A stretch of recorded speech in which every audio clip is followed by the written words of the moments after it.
Wilson, Here. Boers, Bowman, Here. Sellers, Here. Nixon, Stevens, Chair West. Here.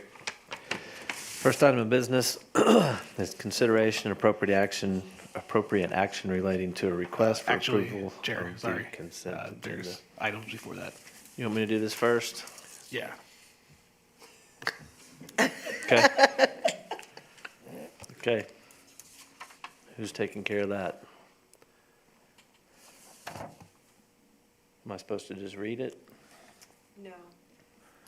Since we don't have the full body, just go ahead and read it before you're done this evening and sign it, and Brendan will notarize it for you. Okay, Will be less formal. okay. I wanted it to be nice and formal, but, That doesn't bother me. okay. And then there's the elections. Not there. Just on your agenda. There you go. You didn't tell me about all this. I'm sorry.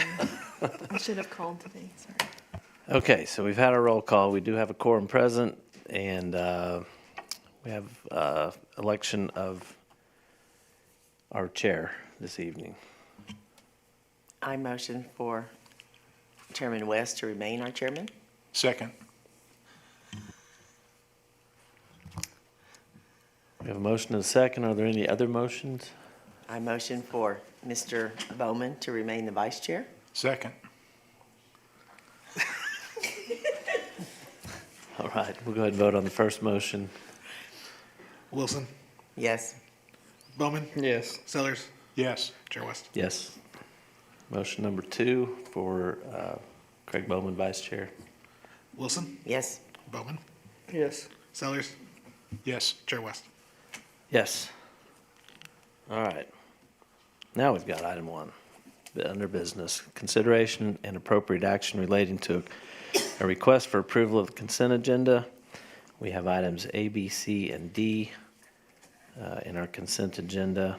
We can hear all those together. If someone wants to pull one for further discussion, we can do that as well.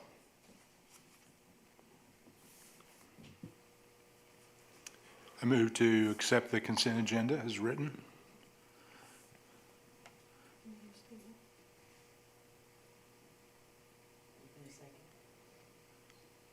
I second it. I thought she was.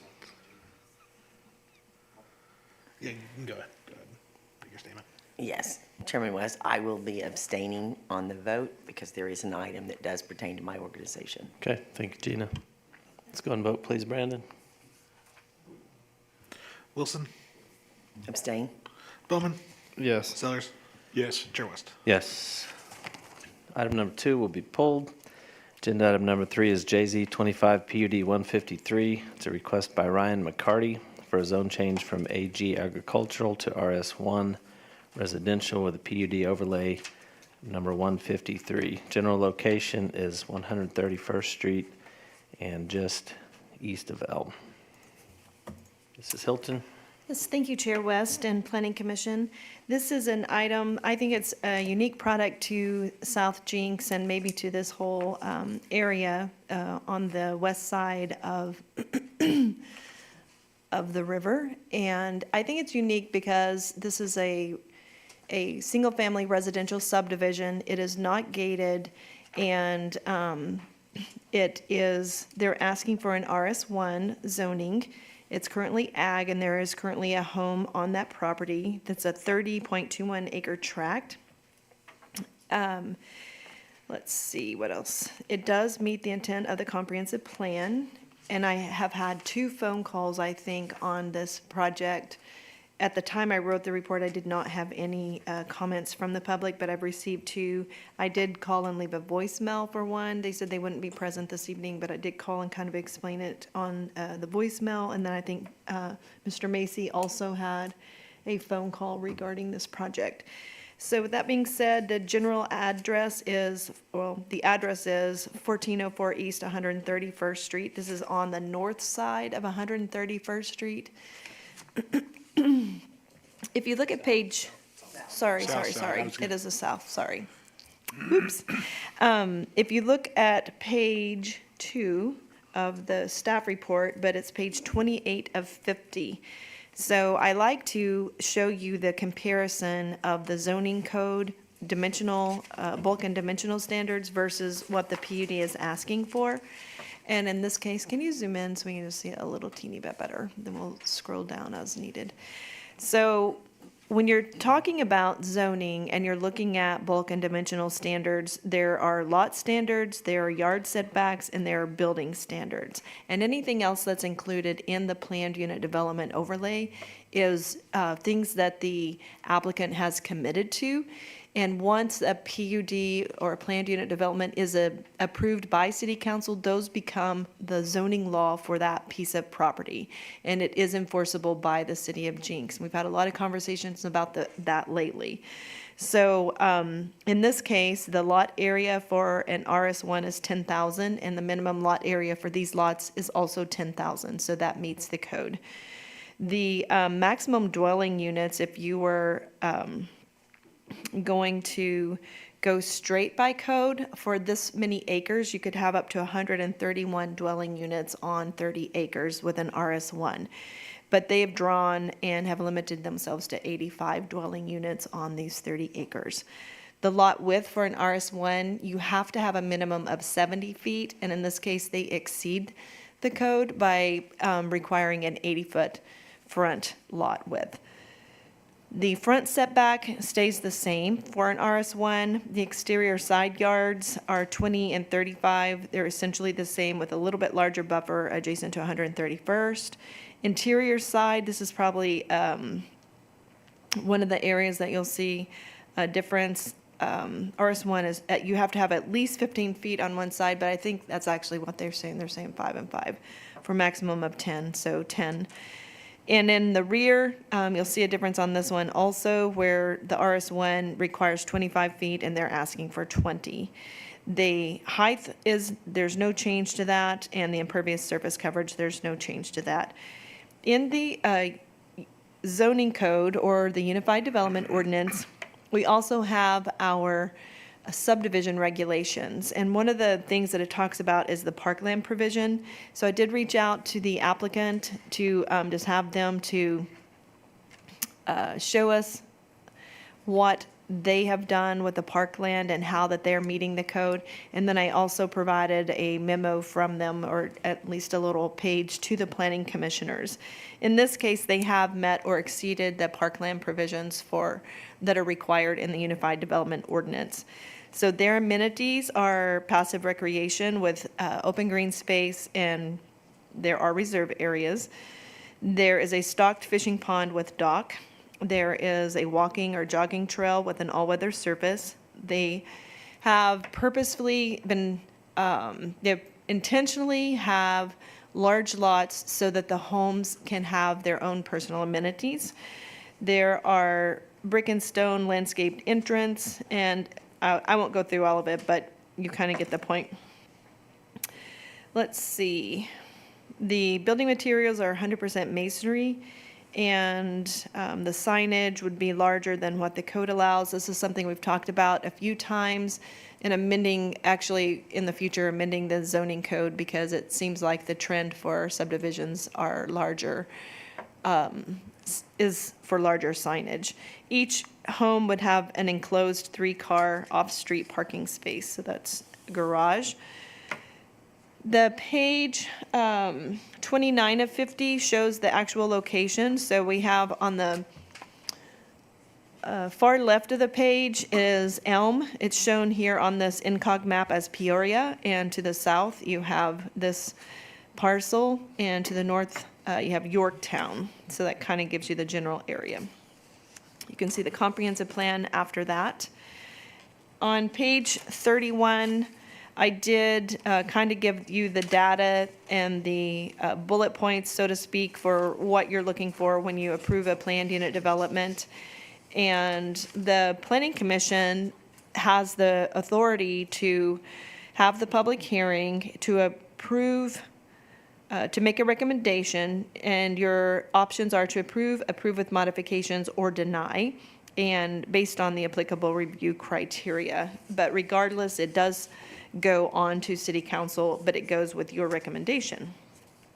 And with that, I'm not going to talk much more about it. It's a very straightforward.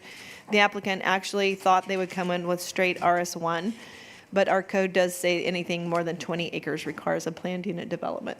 So their initial application was straight zoning, and they had to spend a little bit more time and get some other things going. So starting on page 35, if you have any specific questions for me, I'll try to answer them, but the applicant and the consultant they're both present and can answer the majority of your questions.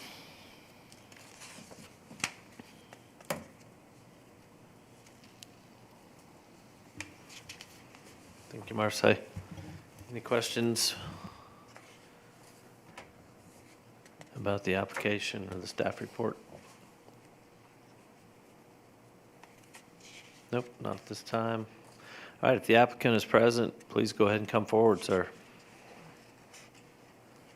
If you would, give your name and address for the record, please. And if you could hit the button on the microphone so there's a green light. Thank you. Ryan McCarty, Select Design, P.O. Box 548, Bixby, Oklahoma. Thank you, Marcy, as always. We agree with staff report. Pretty much everything's been covered. Just want to kind of explain our amenity package just a little bit. So we've looked through the code, and there's certain things we have to do. One of the things it said is like equipment or some kind of outdoor equipment. That's the one thing that we have deviated from here, and due to the price point of people in the housing here, we think that grand entrance, it's going to feel kind of gated as you come in, but having that in this little pocket park, I don't know if you see it on the little end cap on block 6 there, just little places, more heavily landscape type of approach, kind of that grandiose entrance. Lot sizes are 80 foot wide, 130 deep. We're thinking most people have their own swimming pools in their own backyards. Other than that, there's some pictures in here kind of showing the fencing styles we're looking for, and I'm glad to answer any questions you may have. I think it's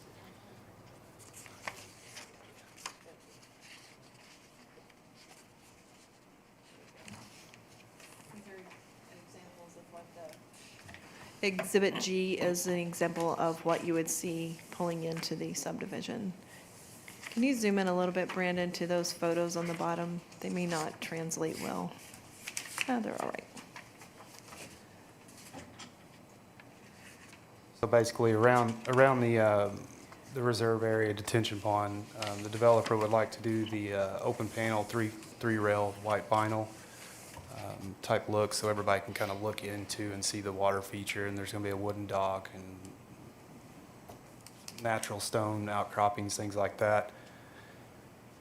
The rest, anything that's behind, anything that's a backyard to the lots on 131st, that'll be the second fence with the pony wall and mix of brick and wood. Can you zoom out so they can see the entrance, how it changes? Yeah, because I want to, just being familiar with Hampton Hills and their entrance, it's pretty large. Mm-hmm. Is this going to be comparable to that size to go into this neighborhood? Not 100% familiar with Hampton Okay. Hills, and Just curious. it is relatively wide. Well, obviously it tapers down, but it's wider than a typical entrance would come off of an arterial street.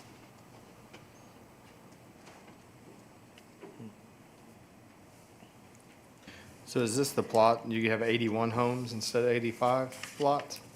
Yes.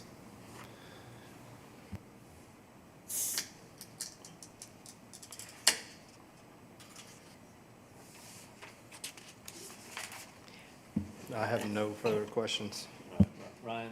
Said surrounding the water feature and stuff is going to be the vinyl fencing? Okay, I saw split rail. Is that also referred to as like vinyl split rail? We had split rail on there. You may have some old verbiage. It's Okay. actually the 3-rail white vinyl Yeah. horse fence, ranch fence, they call it. I think that'd be preferable for longevity. That's good. And most of those big homes down through on the south side have that same fence style. Yeah. So you're gonna use the existing fence or put up new? Probably new. Yeah.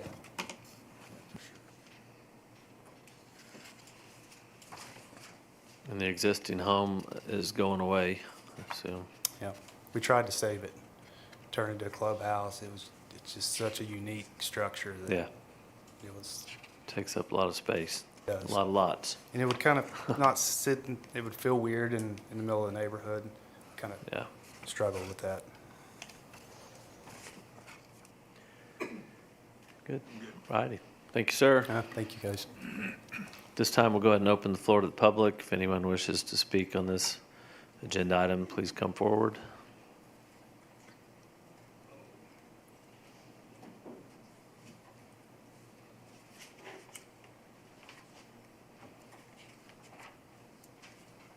Charlotte Montgomery, 10612 South Fir Avenue.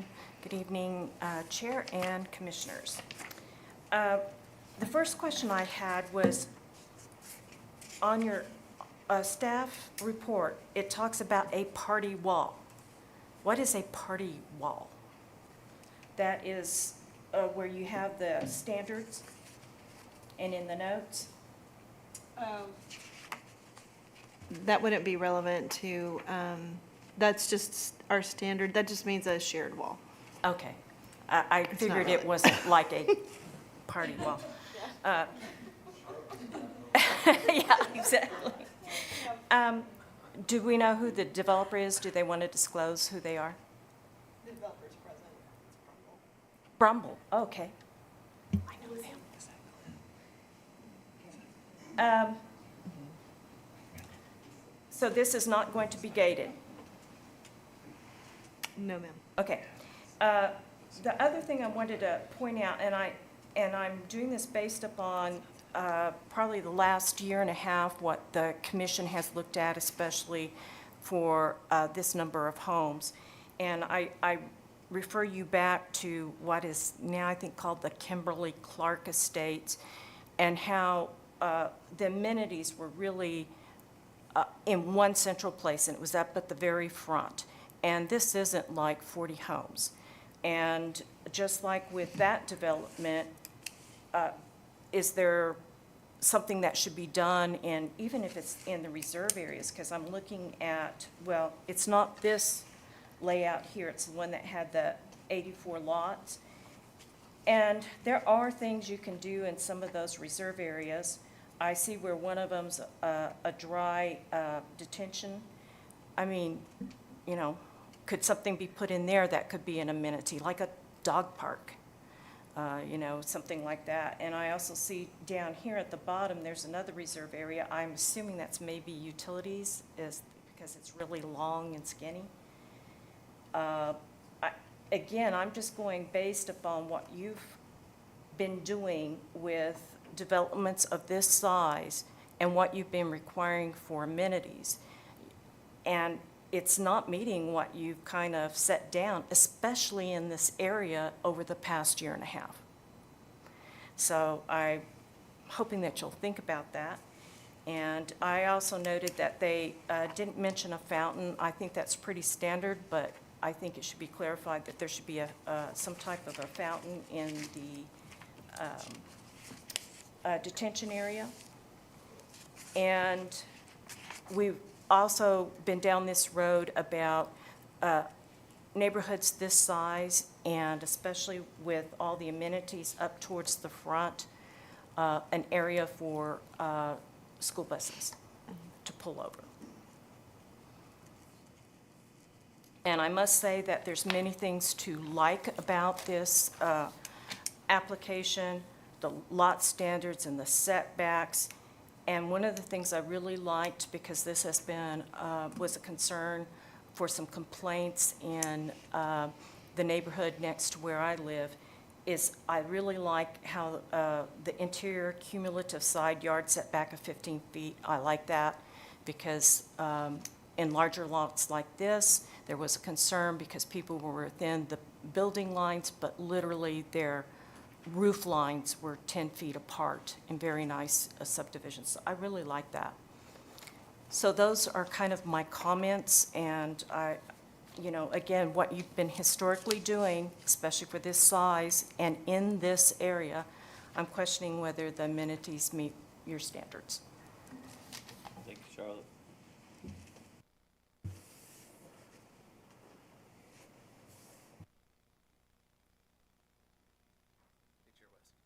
Justin Little, 10531 South Coa.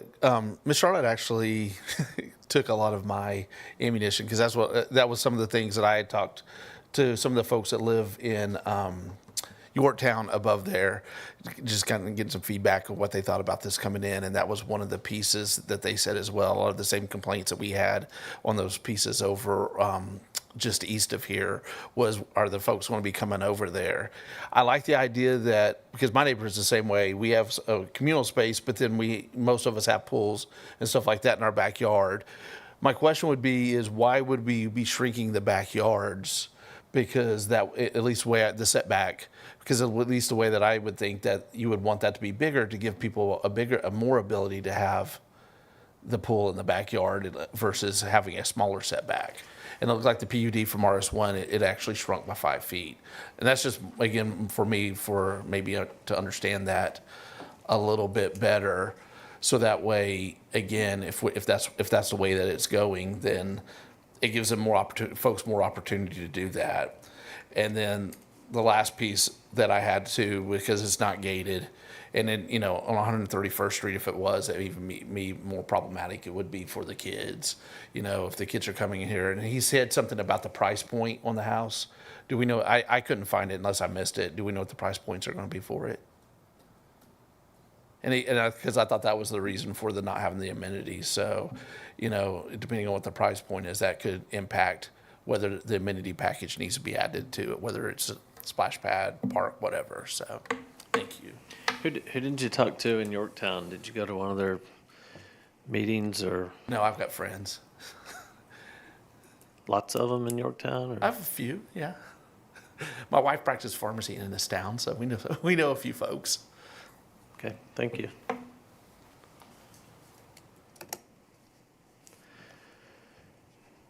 Yes, ma'am.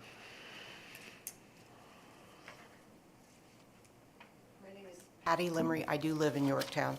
Excellent. We're glad you're here. Thank you. And I just really, my address, I'm supposed to tell my address? Okay, 12921 South 2nd Street here in Jenks. But my one question is, it looks very nice, but I'm concerned about the only one entrance and exit. Is there another exit coming out? Again, I know when we talked, the one other city council or city planning commission I was at was for the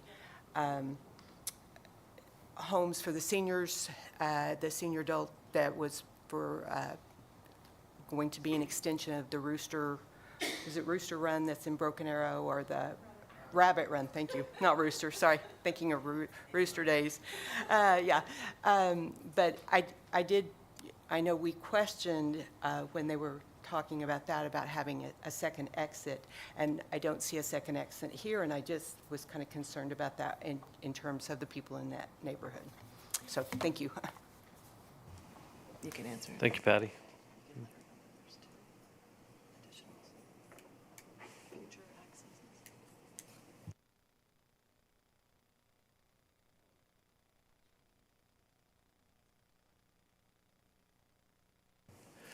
All right, anyone else? Anybody else want to talk about this item? All right, we'll go ahead and close the floor. If the applicant wishes to come back up and address any of the concerns that he heard, I'm interested in the ingress egress as well. If you could make sure and address that. We haven't, as far as the ingress egress goes, we haven't had an official site plan review yet. It's all zoning at this point. Generally, when you provide future connectivity, it kind of, I don't know if it's forgiven, but it's having a single point of access on this or having two access on this is practically impossible due to separation issues. There's an existing pond in the northwest corner. So the property to the west has been looked at 50 times, and the intent would be, and it's going to develop, it's not going to develop, but hopefully soon, we've got connectivity back over to Elm and 131st there too. But like I said, the site plan review hasn't been done at this time, so fire marshal, our fire chief looks at it, then it'll be what it is. Price point, I think somebody asked about price point. We're looking at between 800 and 1.2 million is the price point. 2,800 to 2,900 square foot single story, 3,600 square foot two-story. Could you say that again? 2,900? 2,800 to 2,900 single story, 3,600 two-story. Is that an average, you think, or a minimum, or? 2,800 is the absolute minimum. Excellent. Make sure that's in there. The When it 20-foot comes rear time. yard, 5-yard reduction we asked for. It doesn't mean that you're going to necessarily build your house all the way back, but if you're going to build like a cabana or pool house or something, you can kind of sandwich your pool between. So we can go back to 25 if it's an issue. The 20-foot allows for a larger house and more, like an accessory structure, et cetera, Right. in the backyard. If you allow for the 20-foot rear yard setback, it allows for a structure to be further back on the lawn, so closer to the fence or the property line, so to speak, which allows for an accessory dwelling unit, or could allow for an accessory structure such as a workshop or whatever they allow. I haven't seen what their private covenant, like we would allow by right an accessory dwelling unit. So, And again, this is just zoning tonight, but making the assumption there would be a water feature in the detention pond. It should be labeled in here. Yeah. Okay.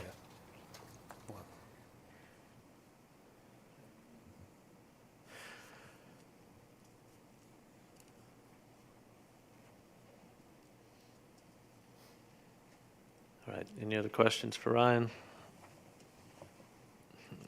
All right, thank you, sir. Thank you. Back to the planning commission.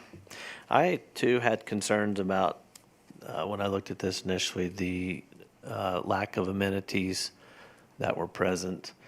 I do understand that with this type of neighborhood, these types of homes, most likely a lot of folks will be providing their own amenities. However, I think it's beneficial to the community, to the neighborhood, to have open space and areas of seating or gathering of some sort, even if it's smallish, potentially on that eastern side.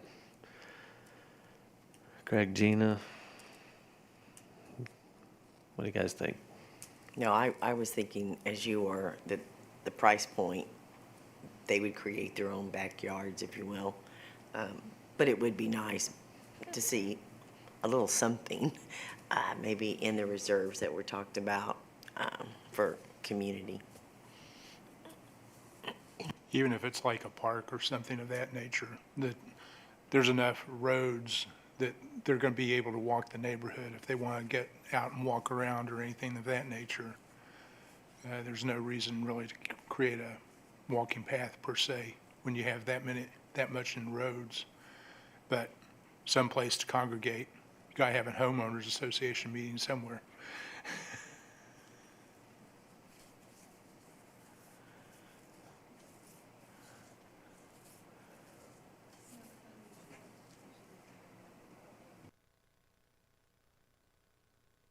I was thinking even just some benches in that reserve area on the east side.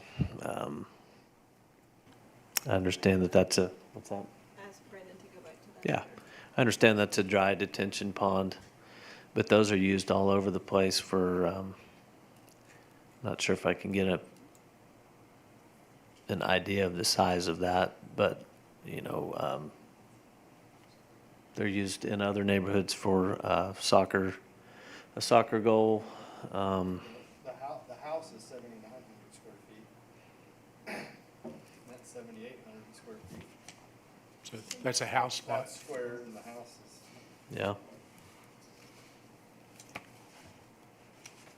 even playground equipment or something to have some way of socializing.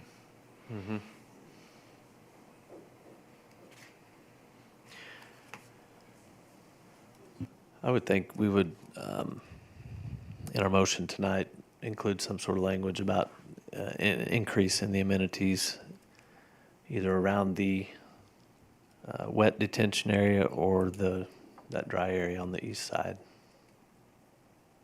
Other than that, I really like the layout, like the entry features, I like the idea of the vinyl fencing as opposed to the split rail.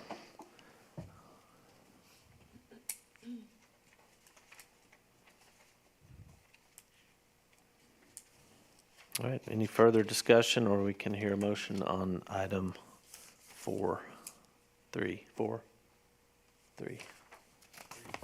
Agenda item number 3.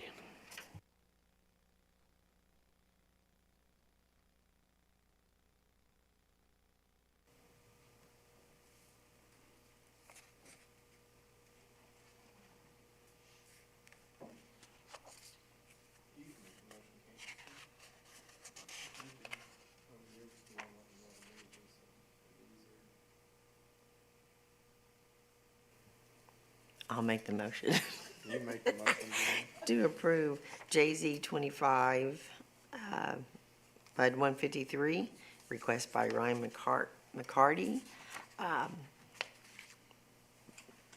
But my motion does contain the consideration to add amenities to the reserve areas, i.e. whether it be park benches, a soccer field, and also to the wet area as well.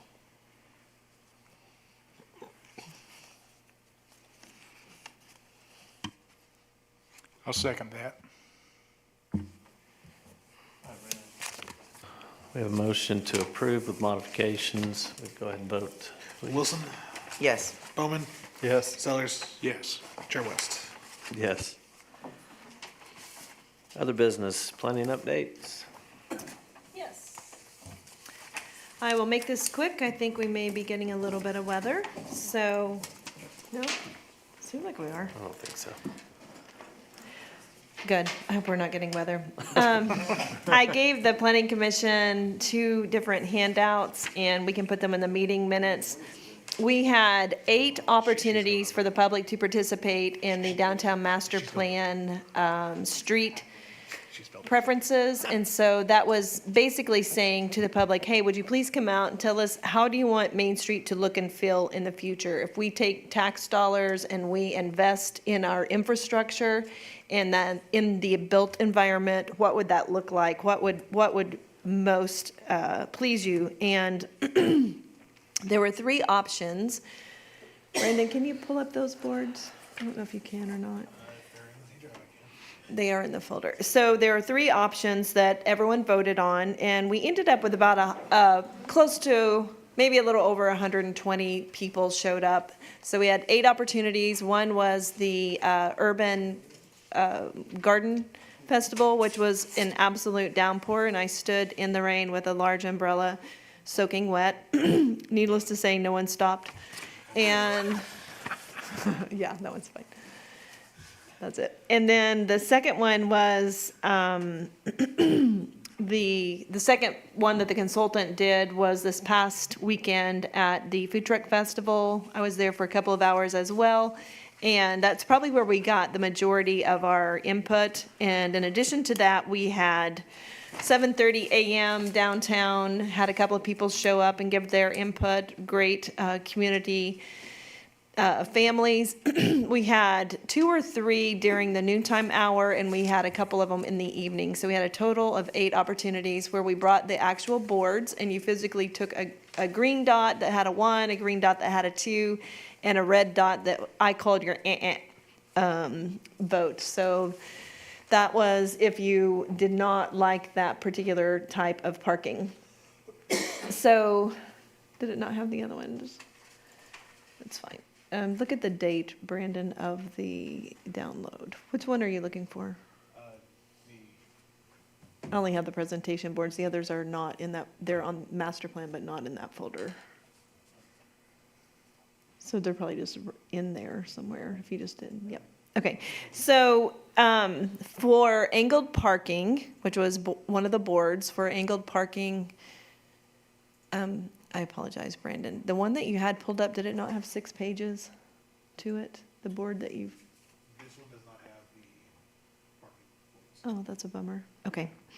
We had angled parking, which is basically what we have now, and that would have improved intersections, and it would have a mid-block crossing. Each one of them basically had the same intersection design, and each one of them had a mid-block crossing, so we were not compromising on that. But it allowed for angled parking and additional landscaping. And it was the least favorite of the 3 options, which I wasn't 100% surprised by that, but I was a little teeny bit surprised by it. Then the second one was if you went to parallel parking on Main Street. And the one thing that I said repeatedly to the public, this is not an all or nothing. It's not saying, hey, we want parallel parking and that's all. It could be some combination. Maybe some blocks have partial parallel options. Maybe we want to put handicap parking at the first stall on every side street, or maybe we want to put it on Main Street. But it wasn't an all or nothing. It was just, tell us what your favorite is. And the most popular was the no parking. It was very close. So for the number 1 button, there were 69 people who voted for no parking at all on Main Street, and 31 people voted for parallel parking. And so that was their number 1 choice. And then there were 27 people who thought angled parking maybe was amazing because they said, that's my number 1 choice. A lot of people, one of the concerns was, nobody knows how to parallel park. That's a horrible idea, which I thought was funny. I mean, most people don't, but. And then I was very, very, very, very surprised that no parking was popular. I thought that, but everybody, and I say this with shock, from the very young to the very old, the majority preferred no parking. They said, this is amazing, this looks like a destination, we don't mind walking, we're okay with walking, we expect to have to walk, this is really about the experience. Jenks is, more than anything, we want it to be quaint and we want it to be charming. Those are the words that have always been used. I just regurgitate them back, but that's what I'm hearing. We want it. We want the string lights. We want the cars. We want a beautiful vegetative buffer between us and the people around us. So that was pretty much the feedback. I gave you multiple charts of the same data. So I got a little carried away with that. And then you do have the boards in your packet or in front of you, even though I don't have them for the public. I apologize. I thought I'd saved it in the right place. But anyway, option 2, which allowed for parallel parking, gave you an additional 7 feet of bench seating and cafe table seating on both sides of the street. And it gave you a 6-foot buffer between, for street trees, lighting, and amenities. So it really provided seven additional feet of walking space and dining space that you cannot get now. It will not happen. We don't have enough right-of-way. And then the option 3, which did get the most votes, said, and by the most votes, it got the most number 1 votes. The option 1 or option 2 and 3 got very similar votes, but they were flipped. So option 2 got the most votes for their second choice, and option 3 got the most votes for the first choice. So the third option, which is no parking on Main, gave them an addition, gives you the citizens an approximate 14 additional feet for outdoor dining. So you can basically get 2 rows of tables out there and still have a beautiful landscape buffer between you and the traffic and still have that sidewalk to walk. So I thought that was very interesting. I was so terrified I probably wouldn't even have put it on the board as an option. And I was very pleasantly surprised at the forward thinking of the public and how they genuinely desire to see a beautifully designed in a very safe pedestrian experience for Main Street. Do you know like how many slotted or diagonal or whatever spots there are now? I did not bring that with me. I can say what, if you're looking at these boards here, we had a micro study area of 28 acres, and then we compared ourselves with 5 different cities, and each one of those cities had about a macro boundary of around 100 acres, a little bit more, a little bit less on each one. And we have at the city of Jenks, and this is in our micro boundary, so from the railroad tracks to Fifth Street and from A Street to Aquarium, we have 829 parking stalls. Yeah, I was just wondering like if you went to parallel, because now that I rethink about it, I mean, not having parallel, you're It only was gaining, 4. you're only gaining a few spots, but you're gaining a lot more room. You know, and it's such a little area, you know, it's only, what, 2.5 blocks really, 16. where we would have those? 16 times 5, what is that? I count 48 on the north side of the street between the train tracks and Parker Square. So maybe 100 on both sides combined. And if you went to parallel, I think you would have 80, because it looks like they drew in 4 per half block. So from railroad tracks to Fifth, you would have 80 in front. So I think, Does it have to be an all or nothing deal, though? nope. There may be, on the north side, maybe it's all one thing or half one thing, and then maybe you have some parallel on the opposite side of the street. It will most likely be a combination, but I think that we have heard clearly from the people definitely who showed up that they preferred that safer experience with the wider sidewalks. Yeah, because like where the buildings are downtown, you would maybe not want to, but maybe in front of Bank First, you would have some parallel parking. Yes. You know, so you could do something like that. Yeah. Is there any concern from the shop owners as far as not having any parking outside their shop? The only shopkeepers that showed up while I was doing all 8 of them was Lenny Lane. And they definitely shared that. I already was aware of their concern for parking. And one of the owners of Lenny Lane was adamant that front row parking is really important. And I do understand that. Most of the people that I talked to as a consumer did not feel it was as important as maybe the merchants themselves felt like. Is there any loading zones with, Mostly loading zones would be in the in alleys. the alleys? Okay. Right. And I think part of a good downtown master plan is a good parking plan. And Ms. Montgomery has been asking for years for us to do a parking map that just shows people where you can park. We do have that map now, and we have it available to the merchants. You can, I think we have a QR code that you can scan, and it tells you where the public parking is in downtown. So I think that that is a good first step, but in the process of creating, or I will just say, if funding is approved and we are going in and we are improving the sidewalks and everything, you have to have a really strong program during that transformation season. And by that, from the time that you make the decision till the time you've completed the project, there's a lot of pain for the people who are shopping, dining, and owning those businesses on Main Street, and really having that parking plan in advance of that, I think is going to be really critical. And I do believe that, I really hope and believe that we will get the funding to do the plan, which is more important than the plan itself. Sure. Thanks. I have a question about assuming some sort of parking change is made and more space is generated in front of the downtown businesses on Main Street, and they're able to utilize those for dining, for whatever.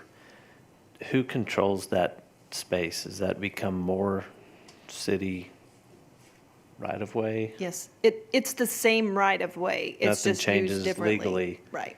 It's still the city's property. It's just used differently. So So right now, it's used for sidewalk.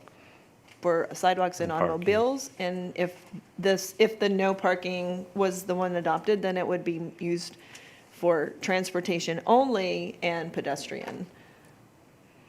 So if a restaurant wants to do 2 rows of tables out on that area, is there a permitting process? They come through the city to say, we want to utilize this space? In the future, yeah, we'd probably have some type of agreement with them.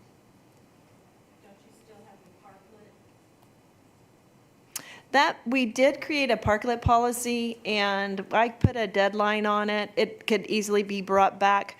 One of the things that I had never really completely thought through is I like the idea of limited on-street parking, and this was why. Because going to other parts of the metro area and dining on the sidewalk, when you sit there and you're paying for a nice meal, whether you're sitting in a parklet or you're sitting on the sidewalk, if you go to the Rose District, there are cars that pull right up next to you within a couple of feet of you, and you are subject to the heat from their engine.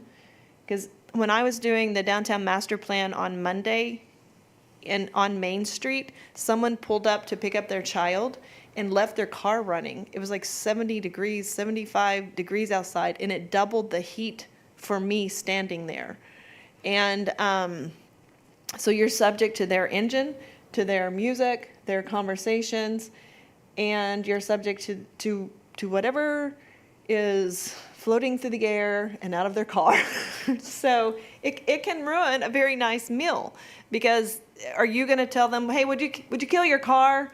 Hey, would you roll up your windows? I don't really want to smell your smells that are coming out of your car. So not having that on-street parking experience, I think really contributes to a higher quality pedestrian experience that I hadn't really thought of before. And then I like the idea of parklets. I wanted to get that approved, especially with parallel parking. But how much nicer is it if you have limited parking? It's so much more beautiful than someone putting up some wooden barriers and some makeshift something or other, right? So I think, especially where we have incentivized restaurants, and if they are interested in that outdoor dining, then maybe that would be a primary area to not have parking in front of those. That's just me spitballing, just thinking about where you would or would not have on-street parking. But I thought it was interesting. It was nice to talk to the public and hear from them, get to know them, spend some time with them, and very surprising. I really did not expect this outcome.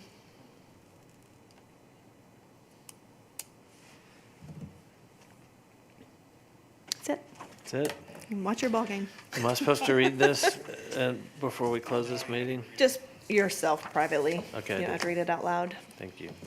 Our meeting is adjourned at 6:52. All right.